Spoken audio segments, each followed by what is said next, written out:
Baik, jadi pada awalnya perubahan yang ada di buku panduan edisi 13 itu akan Jadi diberi gini label ya. edisi 14 Bapak Ibu. Tapi karena perubahannya tidak terlalu banyak dari sisi pengaturan skema dan pengelolaannya, maka ya kalau ada memang ada hal yang sangat mendasar nanti bisa kita lanjutkan perbaikannya di edisi berikutnya. Nah, sebelum masuk ke skema-skema Bapak Ibu, saya mengajak Bapak Ibu untuk bagaimana pendanaan penelitian ini sekaligus dikelola melalui sistem. Jadi saya akan bicara eh, skema-skema yang ada, sekaligus kita bicara bagaimana mengelolanya lewat sistem. Nah, saya mengulang lagi Bapak Ibu, sebagaimana kita pahami bahwa pengelolaan penelitian di kementerian ini utamanya yang terkait dengan pendanaan lewat BUPTN ini dikelola oleh dua direktorat jenderal, yaitu Direktorat Jenderal Pendidikan Vokasi dan Direktorat Jenderal Pendidikan Tinggi.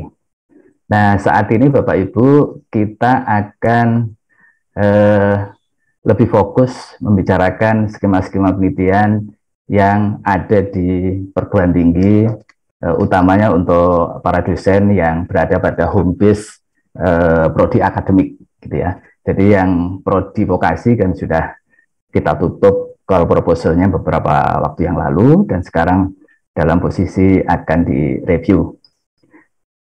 Nah, kemudian di dua pengelolaan penelitian ini terintegrasi dalam satu sistem dalam pengelolaannya, yaitu melalui Simlitapmas. Jadi nanti Bapak Ibu akan bisa menggunakan akunnya, apakah ada di vokasi atau di akademik. Itu kita ambil datanya berdasarkan home base Bapak Ibu sebagai dosen di kampusnya masing-masing. Dan datanya saat ini kita ambilkan dari PD Dikti. Dan bisa dicek posisinya sekarang Bapak Ibu ada di prodi akademik atau di vokasi. Nah, kalau saat ini Bapak Ibu ada di prodi akademik para dosen, maka akan tersedia fasilitas pendanaan penelitian lewat skema-skema yang ada di edisi 13 revisi. Jadi begitu masuk ke sistem, nanti Bapak Ibu akan terpilah sesuai dengan home base-nya.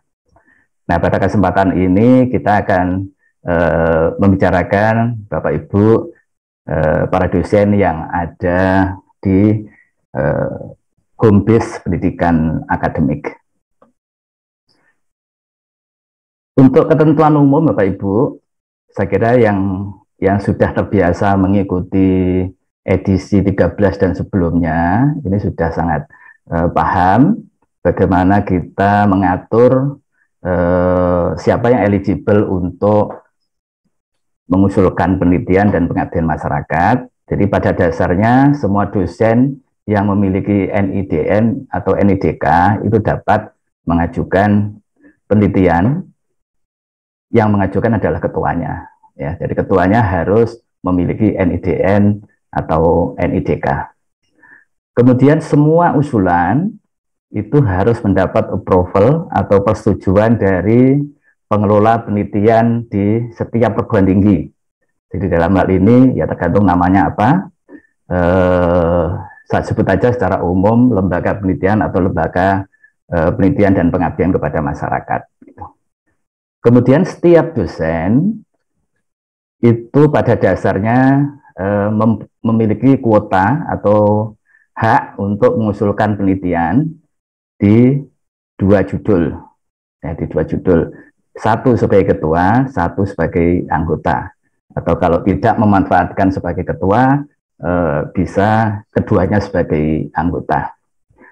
Nah, untuk para dosen yang memiliki rekam jejak yang memenuhi syarat dengan track record yang baik, itu bisa atau kita beri kesempatan untuk bisa mengelola penelitian di 4 judul.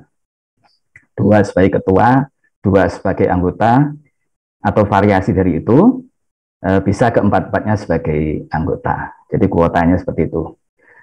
Dan itu tidak dihitung untuk mereka yang mengajukan penelitian lewat skema-skema di pasca sarjana. Termasuk kalau Bapak Ibu dosen ditugasi untuk melaksanakan penelitian untuk kategori penugasan, itu juga tidak dihitung. Kemudian Bapak Ibu dalam pelaksanaan penelitian kalau sudah ditetapkan didanai usulannya, maka setelah kontrak itu otomatis Bapak Ibu punya kewajiban untuk melaporkan progres dari penelitiannya dari hari ke hari dengan mengisi catatan harian dan logbook lewat sistem. Kemudian pertanggungjawaban keuangan kita masih menggunakan jumlah pendanaannya kita mengacu pada SPK yang ini dikeluarkan setiap tahun melalui PMK dari Kementerian Keuangan, tapi membelanjakannya mengikuti standar biaya masukan. Jadi tidak sembarang kita bisa membelanjakan, ada rambu-rambu yang harus kita taati pada item-item yang bisa dibelanjakan.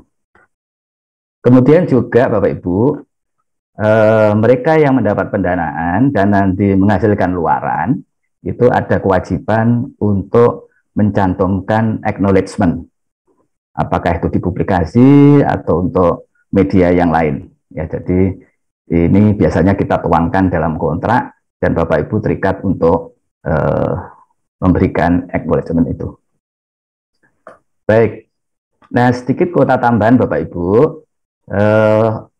Mungkin tahun ini yang merasa sudah memenuhi syarat ya, itu tidak otomatis kuotanya itu bertambah, karena ini perlu proses verifikasi dari data yang sudah ada di sistem. Jadi kalau misalkan tahun ini sudah memenuhi syarat, barangkali kuota tambahan ini baru bisa digunakan tahun berikutnya.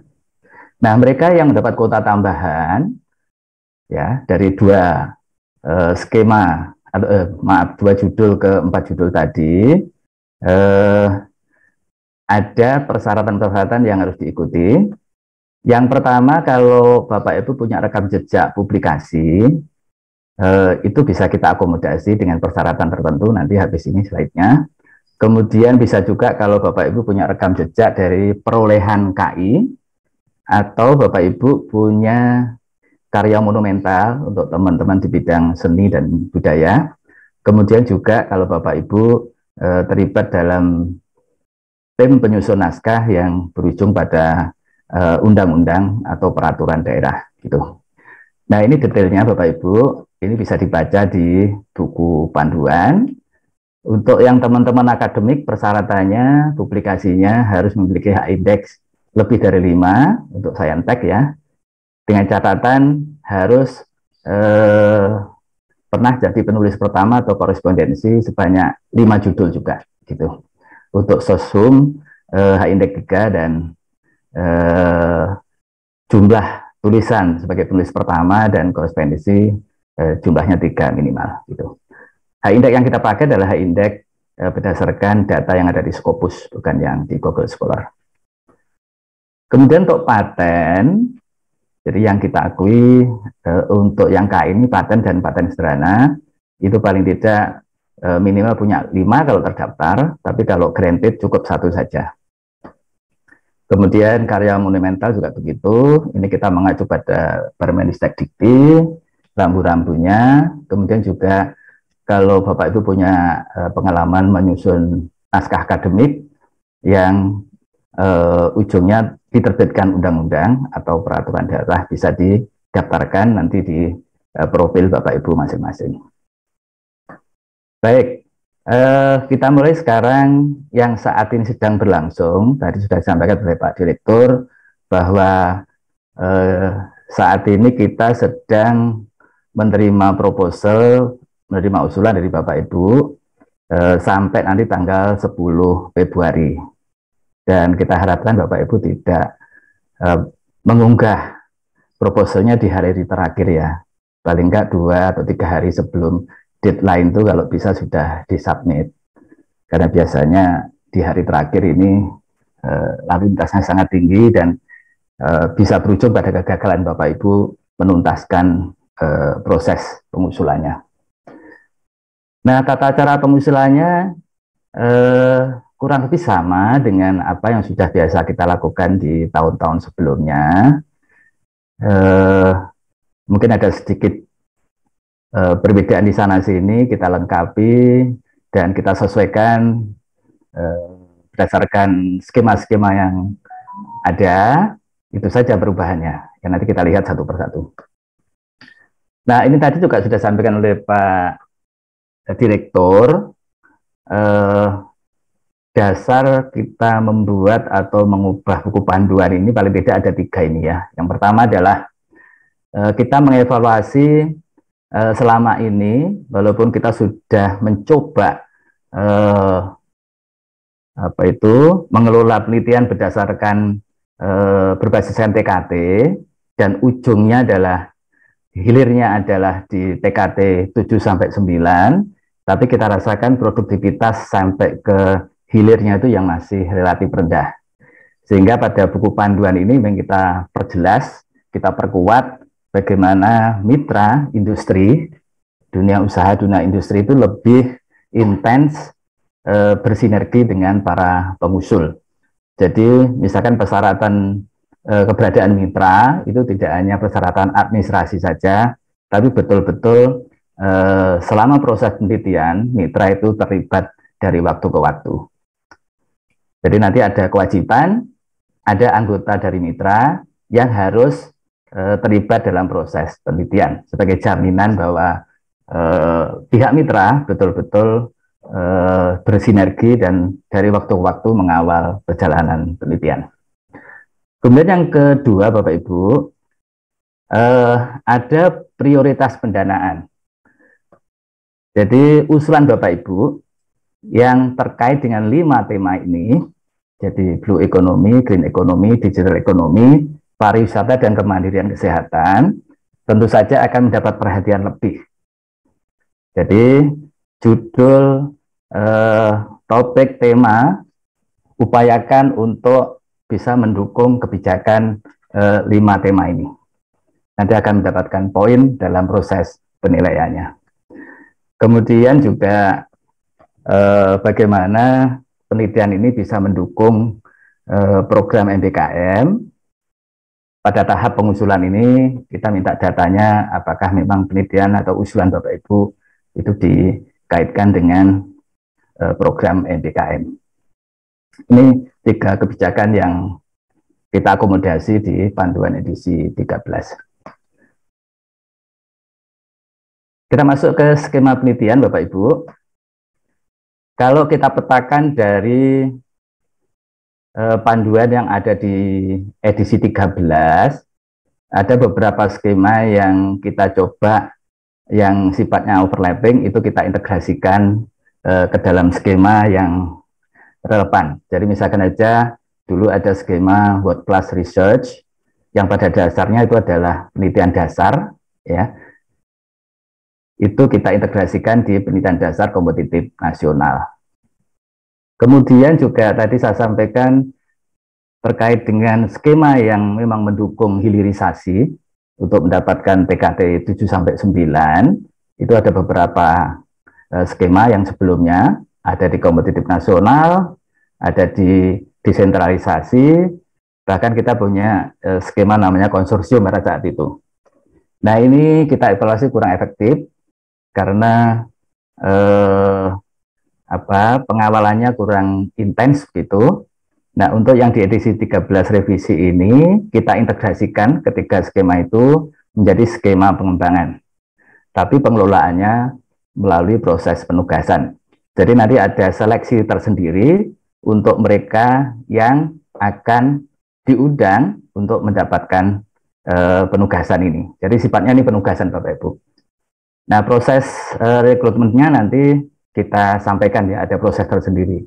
Apakah dari mengevaluasi hasil-hasil yang sudah ada, atau secara khusus kita undang perguruan tinggi untuk menyampaikan sebagai pra-proposalnya.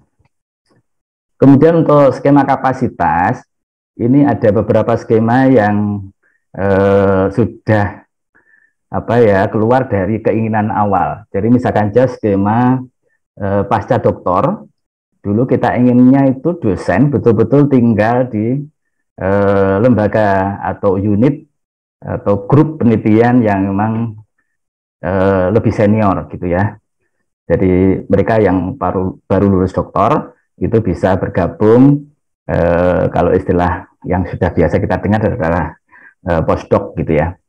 Nah, waktu itu kita desain bisa kita biayai mobility-nya atau biaya hidupnya, transport dan sebagainya. Tapi itu kelihatannya tidak mungkin atau tidak bisa kita laksanakan karena kita biaya penelitiannya melalui standar SPK itu. Atau nanti kalau memang dimungkinkan bisa kita hidupkan lagi skema ini. Itu kita integrasikan ke skema-skema yang lain. Itu saja perubahannya dari edisi 13 ke edisi 13 revisi, Bapak Ibu. Kalau kita petakan sekali lagi, tata kelolanya masih kita bagi menjadi 3 kategori, Bapak Ibu ya. Yang kompetitif nasional ini lebih kita harapkan memperkuat capaian yang ada di RIRN. Ya tentu saja itu nanti 5 tema yang tadi menjadi kebijakan itu lebih diperkuat di situ menjadi prioritas. Kemudian juga perguruan tinggi yang sudah punya kapasitas mengelola penelitian, dalam hal ini kalau klasternya sudah madya sampai mandiri, itu masih kita beri kewenangan untuk mengelola skema-skema desentralisasi. Tapi kalau kita lihat sekarang yang penelitian pengembangannya kita bawa ke penugasan. Itu aja yang berbeda dari yang edisi 13 ya. Jadi yang pengembangan sekarang kita taruh di kategori penugasan. Nah, untuk desentralisasi Bapak Ibu tetap acuannya adalah tema topiknya mengacu kepada Renstra perguruan tinggi. Jadi kalau misalkan saat ini ada kebijakan memperkuat 5 tema prioritas itu, ada baiknya juga Renstra masing-masing perguruan tinggi kalau memang ada kapasitas itu bisa direvisi disesuaikan dengan kebijakan nasional itu. Baik, kalau kita petakan dengan cara yang lain, Bapak Ibu. Jadi kalau di edisi 13 revisi ini kita pertegas bahwa skema kita itu, skema penelitian ya, itu menjadi 3 saja. Berdasarkan capaian TKT-nya atau tingkat kematangan teknologi yang dikembangkan, yaitu penelitian dasar, penelitian terapan, dan penelitian pengembangan. Karakternya masih sama seperti yang kita tuntut sebelumnya. Jadi kalau penelitian dasar memang kita tuntut luarannya masih publikasi sebagai luaran wajib. Kalau penelitian terapan, ya, tuntutannya adalah menghasilkan produk yang mendapat pengakuan kekayaan intelektual. Dan kalau di penelitian pengembangan kita berharap nanti pada akhirnya bisa menghasilkan produk yang siap di produksi massal gitu. Jadi disampaikan oleh Pak Direktur, kalau memang kita bisa menuntaskan sampai TKT 9 itu bisa menjadi feeder skema-skema yang ada di matching fund. Itu yang berbeda Bapak Ibu. Kemudian ada satu skema yang menarik Bapak Ibu. Ada program sabbatical leave yang dulu dikelola di Direktorat Sumber Daya. Sekarang kita integrasikan programnya untuk substansinya adalah penelitian, nanti lewat penelitian dasar kemitraan. Jadi kalau ada kerjasama antar universitas atau kelompok-kelompok riset di luar negeri, nanti Bapak Ibu dosen bisa mengajukan proposal lewat skema penelitian dasar kemitraan ini. Jadi nanti biaya penelitiannya ada 2 kelompok. Yang pertama adalah biaya penelitiannya itu sendiri, seperti skema-skema yang lain. Dan ada biaya untuk mobility-nya. ya, biaya transport, biaya hidup dan sebagainya. Jadi nanti ada call proposal untuk program penelitian dasar kemitraan ini. Baik, jadi tata kelolanya masih seperti yang dulu Bapak Ibu ya. Mana yang kompetitif nasional, desentralisasi, tadi yang berubah hanya yang penelitian pengembangan itu menjadi penugasan. Itu. Nah, untuk setiap skema saya kira tidak perlu kita bicarakan detailnya, hanya di bagian-bagian yang memang berubah itu aja yang nanti akan saya highlight. Yang pertama adalah skema-skema di penelitian dasar, ya, skema penelitian dasar. Untuk penelitian dasar kompetitif nasional, itu yang berubah adalah target luarannya. Mungkin Bapak Ibu masih ingat kalau yang di edisi 13, itu pilihan luarannya ada 4. Ya, 1 artikel di jurnal internasional, 1 buku hasil penelitian, 3 proceeding, artikel di proceeding, dan 3 book chapter. Nah, yang 3 proceeding dan 3 book chapter itu kita tidak taruh sebagai pilihan wajib, luaran wajib, tapi bisa ditargetkan pada luaran tambahan, bukan dihilangkan ya. Mungkin kalau setahun 1 conference itu masih lebih masuk akal gitu ya. Kalau setahun ikuti 3 conference memang agak berat barangkali ya. Baik, jadi sama saja untuk yang PDUPT juga begitu. Sama persis, hanya yang satu mengacu pada RIRN, satu mengacu kepada Registrar Perguruan Tinggi. Nah, yang kemitraan tadi juga sama Bapak Ibu ya. Hanya ini lewat kategori penugasan. Jadi target capaian luarannya sama dengan yang penelitian dasar yang di kompetitif nasional, desentralisasi, sama saja dengan yang di kemitraan ini. Oke, ya ini yang tadi saya sebut sebagai bisa kita gunakan untuk program sabbatical leave tadi. Untuk yang perguruan tinggi yang masih kategorinya binaan, masih kita beri kesempatan untuk mengajukan penelitian para dosennya dengan pilihan luaran yang kurang lebih sama dengan yang di panduan-panduan yang lalu. Ya, jadi ini skema untuk pengembangan kapasitas. Tapi Bapak Ibu yang sudah mendapatkan pendanaan ini tidak boleh terus-menerus ada di skema ini, harus bisa meningkat kemampuannya untuk bisa penelitian ke level yang lebih tinggi. PKPT juga begitu Bapak Ibu, ada beberapa perubahan ya, diantaranya ya masalah siapa yang boleh mengusulkan dan siapa yang boleh sebagai perguruan tinggi mitra. Ya, detailnya bisa dibaca di panduan. Dan yang berubah lagi adalah jumlah pendanaannya tidak kita samakan dengan penelitian dasar, karena ini sifatnya adalah kerjasama. Memang kita berharap perguruan tinggi yang sudah mapan itu bisa melakukan pembinaan kepada perguruan tinggi yang relatif masih perlu dibimbing ya, untuk mematangkan atmosfer penelitiannya. Tesis magister masih ada seperti yang lalu, ya tentu saja disyaratkannya ya 1 anggota peneliti itu dari mahasiswa yang dibimbing, dan besaran dananya 30 juta untuk 1 judul. Nah, 1 dosen sekali lagi untuk program pasca sarjana ini bisa mengajukan 5 judul penelitian. Jadi kalau membimbing 5 mahasiswa, masing-masing mahasiswa bisa kita ajukan 1 judul penelitian. Penelitian disertasi doktor ini sama dengan penelitian PMDSU, melibatkan 1 orang mahasiswa tentu saja, dan anggota penelitian adalah para co-promotornya. Di sistem sudah kita coba buka Bapak Ibu. Kalau dulu maksimum anggotanya itu 2 orang, tapi sekarang kita buka maksimum anggotanya bisa 3 orang.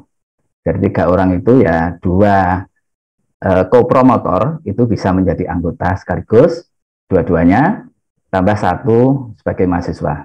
Ya, satu orang mahasiswa ini harus sifatnya harus ada. Jadi nanti kalau kita cek tidak ada mahasiswa, itu berarti tidak memenuhi syarat untuk mengajukan penelitian disertasi doktor maupun PMDSU. Ya, itu. Kemudian yang ini PMDSU ya, sama dengan PDD tadi pada fisiknya. Cuma yang PMDSU ini melekat dengan program yang ada di Direktorat Sumber Daya. Jadi mahasiswa yang bersangkutan ini harus mendapatkan pembiayaan dari Direktorat Sumber Daya. Jadi kita memberi biaya dari sisi penelitiannya. Kemudian KKS ini sifatnya memang untuk kepentingan kebijakan. Jadi mereka yang memang ada kapasitas untuk diundang sebagai pelaksana kajian itu bisa ditugasi. Ya, jadi ini sifatnya tidak kita buka secara umum bersamaan dengan yang pembukaan proposal sekarang. Yang terapan Bapak Ibu, ini yang tadi saya sampaikan berbeda. Kalau target luarannya sama ya, dari tahun pertama itu harus ada produk yang mendapatkan legalitas KI, apakah itu paten sederhana, hak cipta, PVT, DTLST, atau mungkin naskah kebijakan, ya, yang penelitian sosial yang nanti ujungnya untuk menghasilkan peraturan perundangan. Tapi yang satu yang berbeda dari yang sebelumnya adalah kewajiban minimal harus ada satu orang anggota yang berasal dari mitra, dalam hal ini adalah mitra calon pengguna untuk penelitian terapan. Itu yang berbeda. Jadi nanti akan kita cek apakah anggota penelitinya ada yang dari mitra calon pengguna. Jadi kalau kita tidak temukan ada anggota peneliti dari mitra calon pengguna, maka proposalnya akan kita gugurkan di tahap seleksi administrasi. Itu yang berbeda dari yang edisi sebelumnya. Nah, tentu saja PTKN ya sama dengan PT-UPT Bapak Ibu ya. Luarannya sama, kemudian persyaratan-persyaratan yang lain juga sama. Ini yang di penelitian terapan. Nah, yang penelitian pengembangan, yang ini memang kita harapkan menghasilkan sesuatu, yang produk yang tadi sudah sampai pada hilir, akan kita kawal lebih bagus dari sisi siapa yang kita undang di awal, kemudian proses seleksinya, sampai nanti kita kawal pelaksanaannya dan kita evaluasi hasilnya.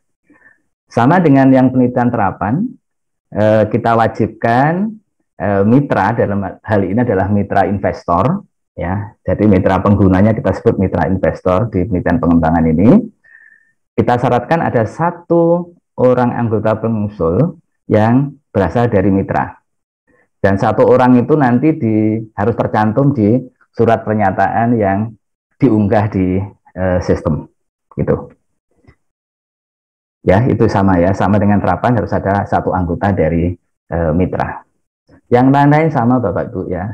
Dari tahun pertama, tahun kedua, itu kita gunakan betul pendanaannya untuk mematangkan produk yang pada akhirnya di tahun ketiga itu sudah siap untuk diproduksi massal. Oke, sekaligus kita ingatkan kembali bagaimana proses pengusulan lewat sistem. Secara sekilas saja Bapak Ibu ya. Nanti kalau ada hal-hal yang Bapak Ibu catat dan kurang jelas, kita bisa diskusi di akhir nanti. Nah, yang pertama Bapak Ibu, saya ingin sampaikan bahwa yang dipakai dasar oleh reviewer untuk menilai proposal Bapak Ibu adalah hasil rakitan yang dibuat oleh sistem. Jadi proposal utuh PDF-nya itu adalah hasil rakitan dari sistem, dan Bapak Ibu mensuplai atau melengkapi data-data lewat sistem, yang semua data itu akan digunakan sebagai dasar untuk mereview sesuai dengan instrumen yang dibuat, yang itu dipegang oleh para reviewer. Yang pertama adalah pengisian identitas proposal. mulai judul dan seterusnya itu, sampai kepada transaksi luarannya, dan kemudian juga membuat rencana anggaran belanjanya.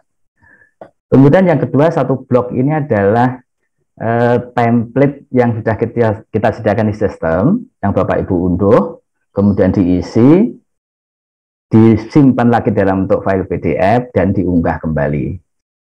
Jadi ini yang bagian substansi usulannya.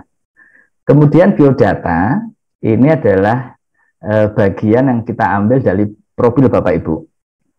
Jadi yang kita tuangkan di bagian biodata yang melekat di PDF proposal itu adalah data-data yang ada di profil Bapak Ibu. Jadi mudahkan para reviewer untuk mendapatkan poin dari biodata yang Bapak Ibu isikan. Yang terakhir adalah bagian approval oleh ketua atau pimpinan unit yang mengelola penelitian di perguruan tinggi masing-masing. Nah, pada saat masuk ke sistem Bapak Ibu, nanti otomatis NIDN Bapak Ibu akan dikenali apakah prodinya ada di vokasi atau di akademik. Ya, saat ini kita dasarkan kepada apa yang ada di PDDikti gitu. Jadi masing-masing dosen sekarang NIDN-nya sudah dikenali masuk ke prodi akademik atau prodi vokasi. Nah, saat ini Bapak Ibu, kita sedang menerima proposal. Mudah-mudahan saya tidak salah ya, nanti Mbak Erin yang bisa mengingatkan ini. Jadi tahun usulannya tahun ini, tahun 2022, yang mestinya usulan kita proses tahun lalu harusnya ya. Harusnya 2021, dan nanti kita danai, kita laksanakan di tahun 2022 ini. Nah, karena kita menerima proposalnya tahun 2022, maka nanti ID proposal yang kita catat di sistem saat ini adalah usulan tahun 2022, kita danai tahun 2022. Nah, kita berharap juga nanti sekaligus kalau proses seleksi ini sudah tuntas, saya kira Bu Erin nanti akan membuka pendanaan untuk yang tahun 2023 ya. Tapi juga tahun usulannya tahun 2022. Jadi di tahun 2022 ini kita berharap ada dua proposal yang ID-nya berbeda, yaitu usulan yang 22 dilaksanakan tahun 22 dan usulan tahun 22 yang dilaksanakan tahun 23 yang akan datang. Mudah-mudahan begitu. Baik, yang pertama Bapak Ibu, pada saat Bapak Ibu membuka, sudah masuk ke sistem, di beranda Bapak Ibu itu akan tertera menu-menu untuk mengupdate profil. Ini sebenarnya kualitas proposal Bapak Ibu itu sudah sangat tergantung kepada apa yang Bapak Ibu isikan di profil ini, gitu. Karena kalau kita lihat bagaimana kita mereview proposal, data yang ada di profil Bapak Ibu itu bernilai kira-kira 30-40% dari nilai proposal secara keseluruhan, yaitu lewat CV atau rekam jejak para pengusul atau ketua pengusulnya. Itu. Jadi kalau saat ini Bapak Ibu agak kurang perhatian terhadap profil yang ada di akun Bapak Ibu masing-masing, ini sudah saatnya untuk diperkaya, dilengkapi lagi. Gitu. Kemudian pertama masuk penelitian, yang penelitian Bapak Ibu ya, yang pengabdian ya pengabdian. Kemudian kita memproses usulan baru. Ya, jadi ini hanya sifatnya rekapan dari profil Bapak Ibu. Ya, ini bisa ditambah lewat sini atau lewat beranda yang depan tadi. Kalau akan memulai membuat proposal, kita klik lanjutkan. Nah, tahapan untuk membuat proposalnya ada 5 seperti ini ya. Yang pertama itu, yang paling penting adalah Bapak Ibu harus membuat draft proposalnya dulu. Ya, membuat draft proposal itu melengkapi yang bagian nomor 1 itu. Jadi kalau nomor 1 itu sudah tersimpan tuntas, artinya nanti di akun Bapak Ibu di usulan baru itu sudah muncul ya draft proposalnya. Walaupun nomor 2, 3, 4, 5 itu belum diapa-apakan, gitu ya. Jadi saat ini ya sebisa mungkin harus segera membuat draft dengan menuntaskan yang poin nomor 1 itu. Ya, tidak tahu nanti misalkan Mbak Erin ada waktu, kalau misalkan kondisi sistemnya sangat tidak memungkinkan di hari-hari terakhir, nanti siapa yang sudah mempunyai draft itu bisa kita beri kesempatan untuk melengkapi, menyempurnakan proposalnya beberapa hari setelah penutupan. Yang penting draft proposalnya harus jadi dulu. Ya, nomor 1 harus dituntaskan dulu. Baik, jadi kalau urutannya seperti itu. Jadi yang pertama ya tentu saja identitas itu dari mulai judul. Ya, judul harus dicatatkan dulu. Kemudian berikutnya yang menentukan adalah posisi saat ini bekal yang dimiliki para pengusul atau ketua pengusul dalam hal ini ya, yang memproses adalah ketua pengusul, itu ada di posisi mana TKD-nya. Ya. Oleh sebab itu di awal kita minta untuk mengukur TKT saat ini. Ya, TKT saat ini adalah kondisi bekal yang digunakan untuk membuat proposal yang akan ditingkatkan harga atau nilai TKT-nya di beberapa tahun ke depan melalui pendanaan penelitian yang diusulkan, gitu ya. Jadi proses untuk melengkapi TKT awal dan sampai TKT yang kita targetkan itu menjadi sangat penting karena itu mengendalikan nanti kita berada di penelitian dasar, penelitian terapan atau di penelitian pengembangan. Ini contoh saja Bapak Ibu. Ini pada saat mengukur TKT tentu saja kita harus paham substansi penelitian saya ini itu cocoknya kita ukur, kita matangkan TKT-nya menggunakan TKT jenis apa, gitu ya. Jadi ini contohnya saja adalah jenis kesehatan lebih spesifik peralatan medis misalkan. Nah, cara kita mengukur TKT itu adalah dengan jalan kita menjawab apa yang ada di indikator di setiap TKT, level TKT itu. Ini kebetulan untuk TKT 1 dengan jenis TKT kesehatan dan peralatan medis itu ada 5 indikator. Nah, setiap indikator perlu kita jawab kira-kira saat ini ya sudah berada pada level ketuntasan berapa persen. Jadi kalau semua sudah 100% ya diisi 100% saja. Artinya TKT 1 sudah dipenuhi. Jadi itu kita klik masing-masing, kemudian nanti kita hitung dari rata-ratanya. Nah ini kebetulan rata-ratanya lebih dari 80. Nanti kita buat rule di sistem, kalau rata-rata nilai indikator itu 80 atau lebih, itu artinya TKT di level itu sudah tercapai. Begitu Bapak Ibu ya.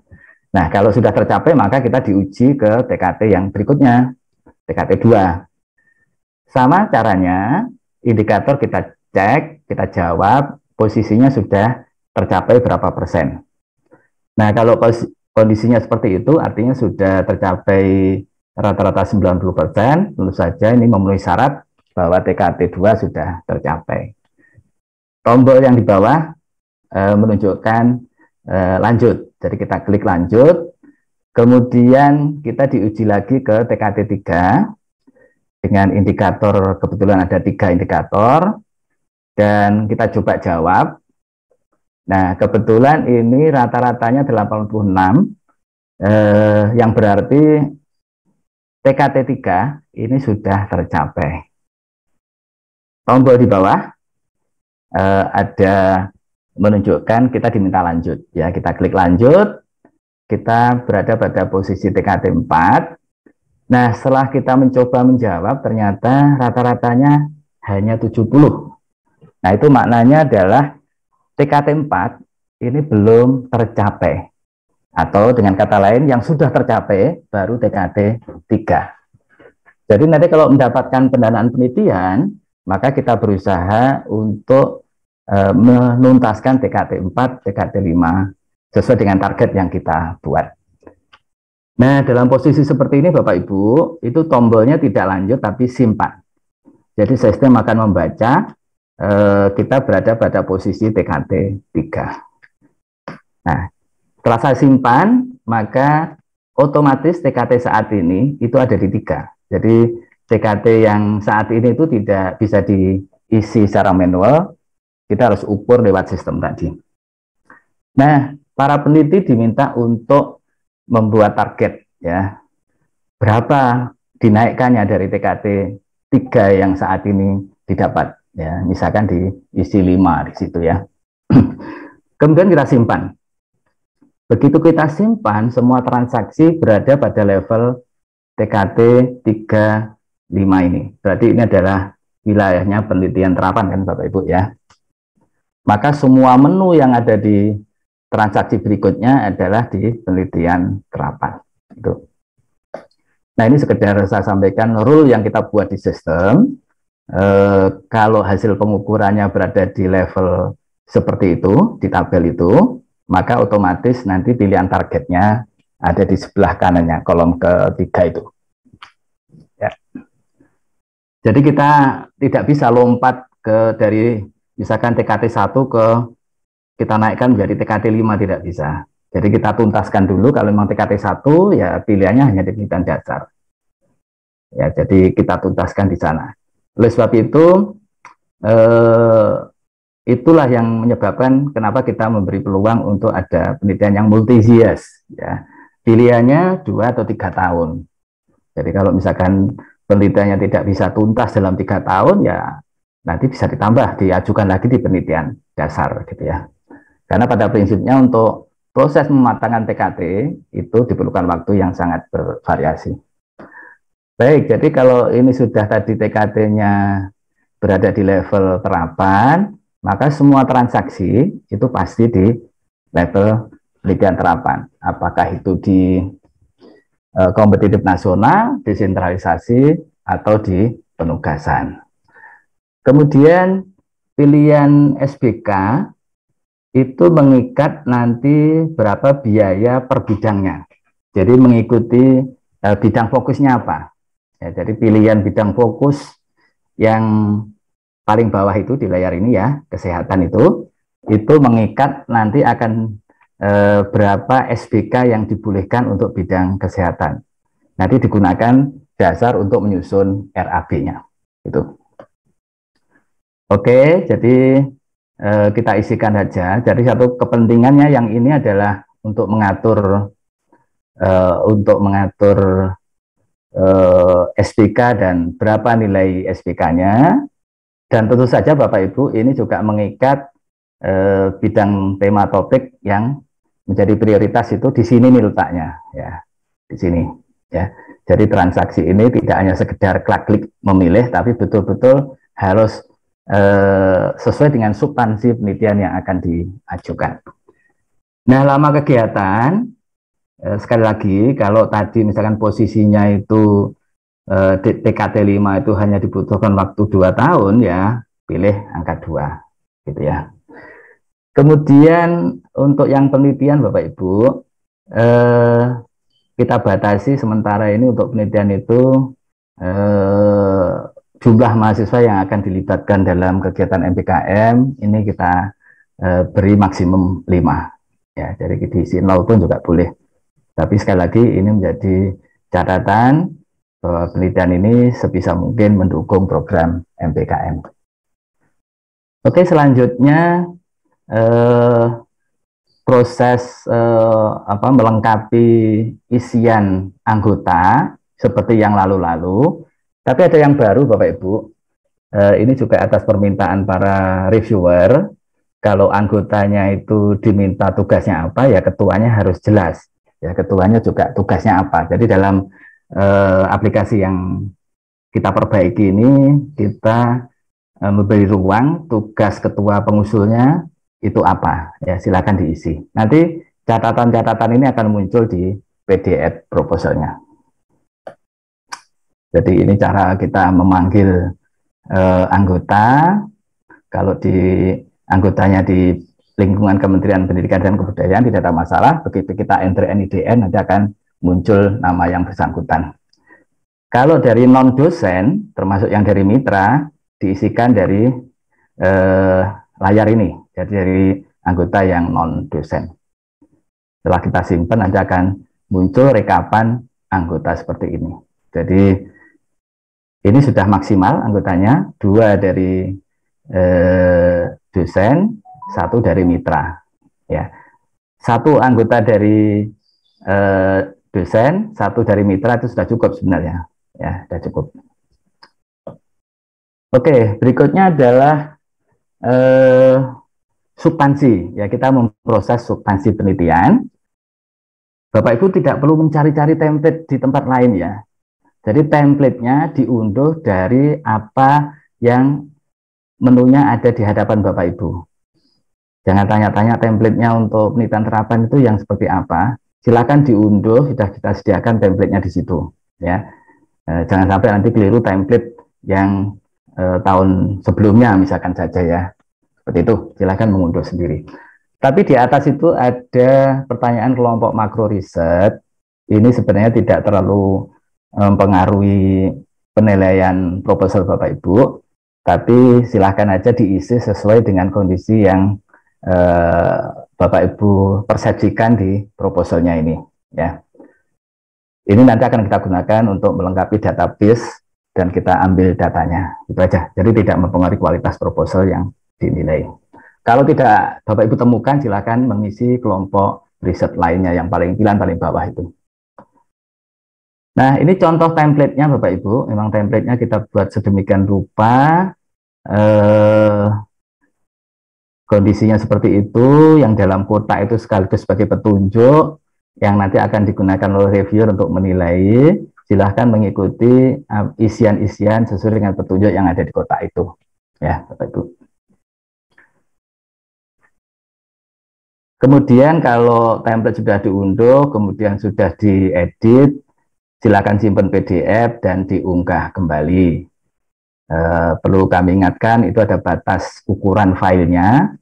Kalau terlalu besar ya nanti diubah sedemikian rupa. Ya kalau sistem tidak menolak, artinya unggahnya berhasil, berarti tidak melebihi kapasitas yang kita batasi di situ.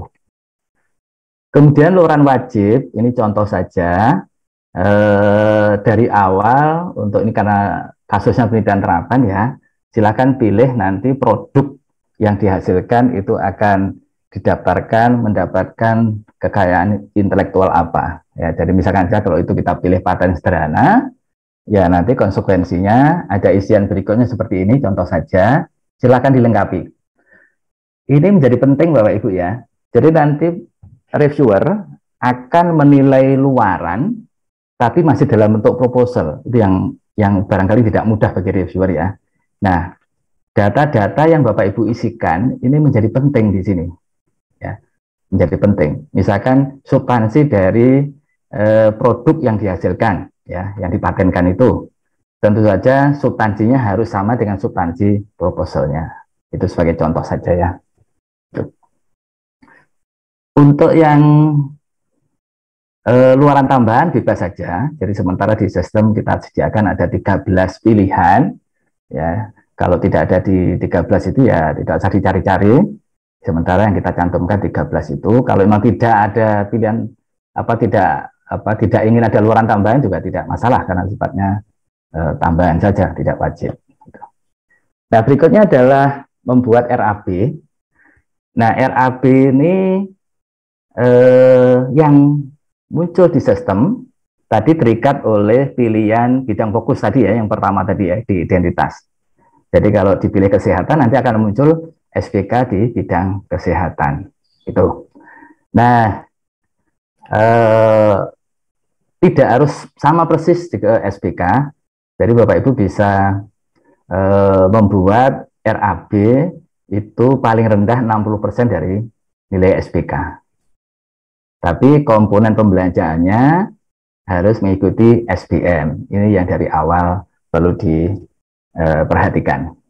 Oke, jadi cara membuat RAB-nya, saya menyarankan Bapak Ibu membuat di Excel dulu.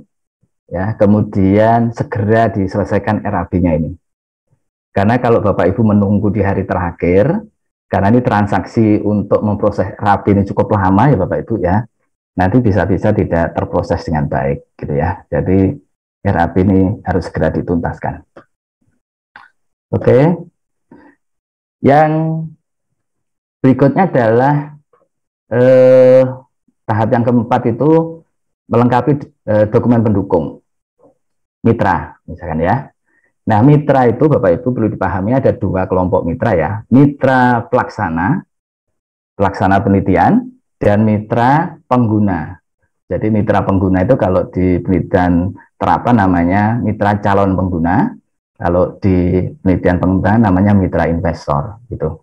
Jadi dokumen mitra silakan diunduh template-nya mitra pengguna ya. Ada kita sediakan template di situ. Kalau yang mitra pelaksana, kalau mau ada dokumen yang diunggah, ya silakan saja, tapi sifatnya tidak wajib ya. Tapi mitra pengguna itu wajib ada, ya. Dan supaya tidak bervariasi dan nanti memudahkan proses review, kita buatkan template, gitu ya.